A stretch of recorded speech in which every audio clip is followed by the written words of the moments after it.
Para sa pinakaunang bugso ng ating balitaan, nakatakdang pagbotohan ng House Committee on Justice ang De Jesus impeachment complaint laban kay Pangulong Bongbong Marcos. Alamin kung kailan sa report ni Carlo de la Peña. Inanunsyo ng House Committee on Justice na sa Miyerkules na, February 4, pagbobotohan ng panel kung ang De Jesus impeachment complaint laban kay Pangulong Marcos ay sufficient in substance.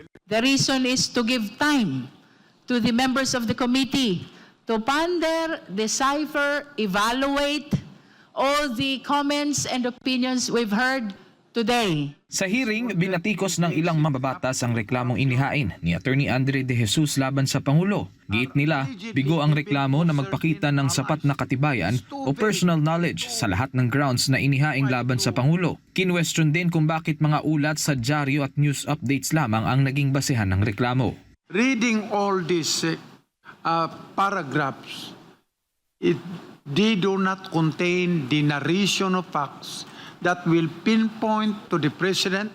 Nakasentro ang De Jesus complaint sa mga aligasyon ng irregularidad sa pagsuko kay dating Pangulong Duterte sa ICC at ang isyu ng di umano'y paggamit ng droga ni Pangulong Marcos. Kabilang din sa grounds sa mga maanumalyang kickback sa flood control projects at ang hindi pagveto sa mga questionabling unprogrammed appropriations sa pambansang budget. Para naman kay dating Press Secretary Trixie Cruz Angeles, lumalabas na ginagamit lamang ang mga reklamo upang i-activate ang one-year bar rule sa impeachment. Dahil dito, hindi na makakasuhan ang presidente hanggang February 2027, isang taon bago ang presidential elections sa 2028. Ang bilis ng pag-forward ng plenaryo sa Committee on Justice nitong mga reklamo, parang may hinahabol sila na deadline.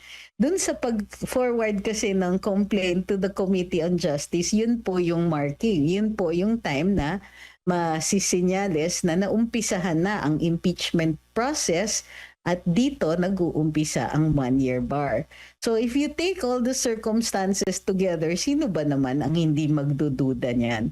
So, kumbaga, siseryosohin ba natin yung buong proceedings samantalang ang nakikita, and even dun sa pagsasalita ng ibang mga kongresista, parang ayun na nga ang puntirya to inoculate the president for a year. Bukod sa De Jesus complaint, nakatakda ring pagbotohan sa House Committee on Justice ang sufficiency in substance ng Makabayan complaint. Ang pagiging sufficient in substance ay nasa preliminary stage o unang bahagi pa lamang ng proseso. Kung boboto ang komite na insufficient in substance ang mga reklamo, titigil na ang proseso at agad na ibabasura ang kaso. Para sa Diyos at sa Pilipinas kong mahal, Carlo de la Peña, SMNI News.